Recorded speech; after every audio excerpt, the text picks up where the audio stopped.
Take Command Podcast, Logan Paulson there, Craig Hoffman here. The run game was the one thing in this game, Logan, that did not go well for them offensively. They were able to overcome it. 5 drives of 10-plus plays. They averaged only 2.5 a carry. And that, by the way, their longest run of the day was a 12-yarder that wasn't even really a run. It was a lateral to Austin Eckler that we talked about on that big, long 17-play drive that kind of presents more as a pass play screen, but it goes down in the stat book as a run. Yet they managed to get 35 minutes time of possession and all that great stuff. But you want to be able to run the football. Like, you don't want to have to win this way. Cliff was asked a couple weeks ago, can you win without running the ball? And he was like, yeah, we can, which I thought was a baller answer from Cliff to be like, yeah, my rookie quarterback is good enough to we don't need a running game, but like, you don't want to. So what can they do to get this running game going / what were the issues that prevented it from getting going against Tampa?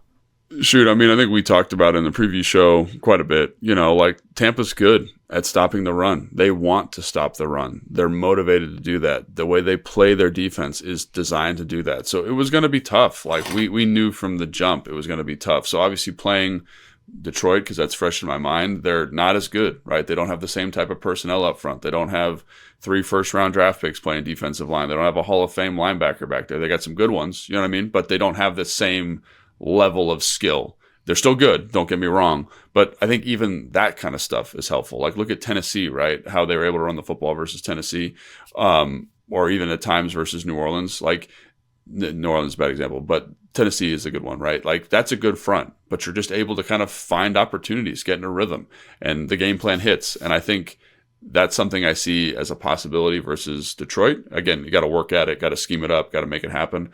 But when you watch Tampa, like, from the second I watched the film, the first 10 run clips, I was like, tough sledding. And it was, right? Because they're big, they're physical, they're fast up front, they know what they're doing. And so that's part of it. Also, like, the style of runs, how you want to get to it. But my question to you, Craig, and to the fans really is, if it's going to be hard, if it's going to be inefficient, if we're going to have to pour a lot of time and sweat equity into being good at running the football, when I can just call a screen or I can call an RPO, why invest all these man hours and all this time in the week against something that is going to be really hard to do when these other things are better options for me? And I really felt like that's, again, we talked about how people were locked in on the screen game. They know where they're going to. They're locked in on the RPO stuff. They're locked in on the choice routes. They're locked in on the motions and the shifts. Like, you lose some of that putting more time into the run game. And I kind of liked that they went the other way here, which again is, people say, well, you can't do both. You don't have enough time. You don't have enough time in the week to be excellent at both things. And I think they kind of said, hey, we're going to do what we do in the run game. It's not going to be great, but we have these other things to kind of offset some of that. And I think that was ultimately the right decision because they won the game.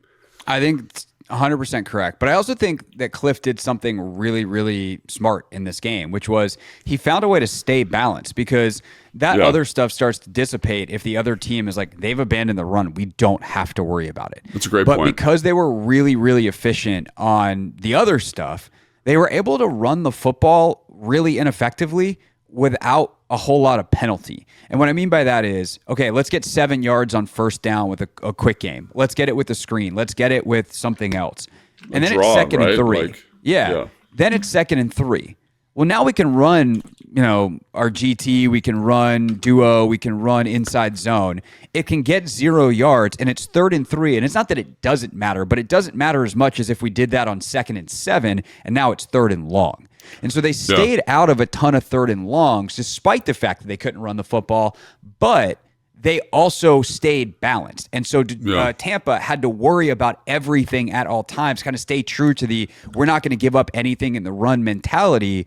And that left those other options open. And sometimes it was a first down screen. Sometimes they'd run the ball on first down and then be able to get to 3rd and short on 2nd down. But they were just, whether it was so confident, so effective, whatever, maybe both, probably one has to do with the other, of that if we get a no-gain run, we're fine. And there weren't in this game any real, I don't remember writing down 2nd and 15 at all. Like, they stayed out of those really, really bad down and distances by Jayden not taking sacks, by not having a lot of penalties in this game. Like, they did a really good job of staying on schedule, which is how they were able to achieve something, time of possession dominance, that is normally achieved through the run game, and balance which obviously has to involve the run game, without actually being good at running the football at all. And I think that's a formula that they can / should try to repeat at Detroit if they're not going to be good running the football. But obviously, hopefully just the step down of defense is good enough to have a little bit more efficacy running the football.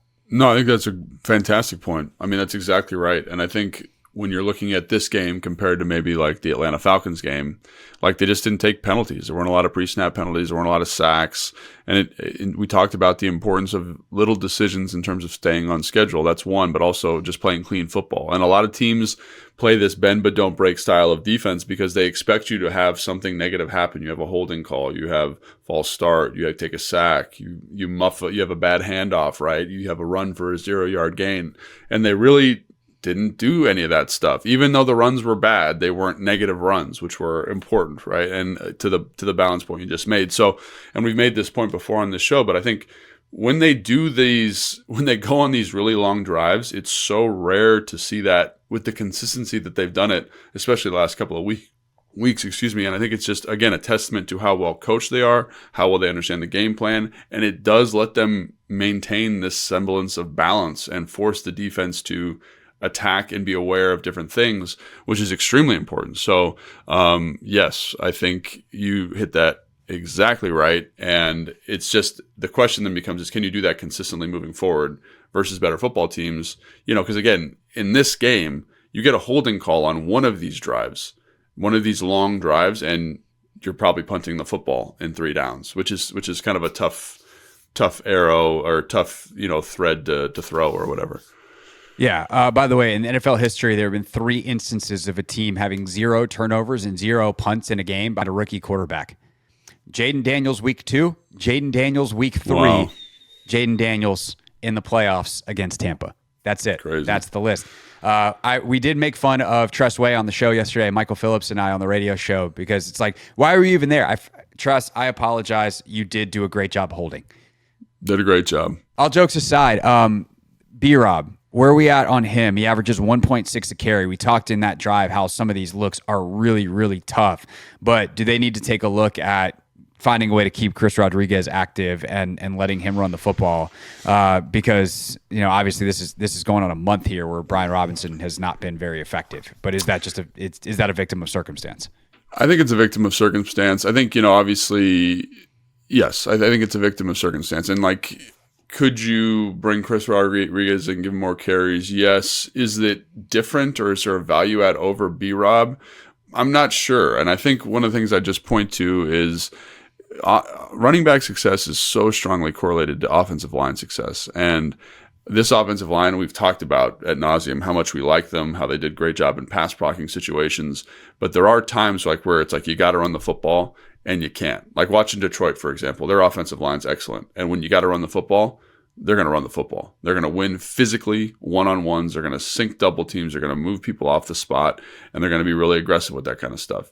This group is not built that same way, right? And I think that's something that, again, it leads to muddy and cloudy looks at times. And I think that's part of the issue that you're seeing with B-Rob the last couple of weeks is people have kind of tuned in to what Cliff wants to do. And as a result, they've kind of adjusted their game plans a little bit. And as a result, you see a lot more free runners in the hole, a lot of messy looks, a lot of blitz looks, a lot of line stunts to take away some of that zone read stuff. And as a result, you've stressed the offensive line even more because the movement and the pre-snap stuff that's going on.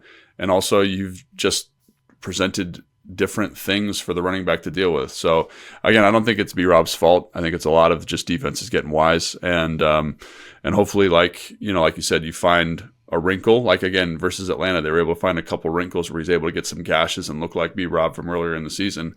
But I think for fans, it's important to understand, he has not been getting clean looks. And that's a little bit on the offensive line. It's a little bit on him, but it's also, I think defense is just adjusting to what they've been doing offensively from a run game standpoint.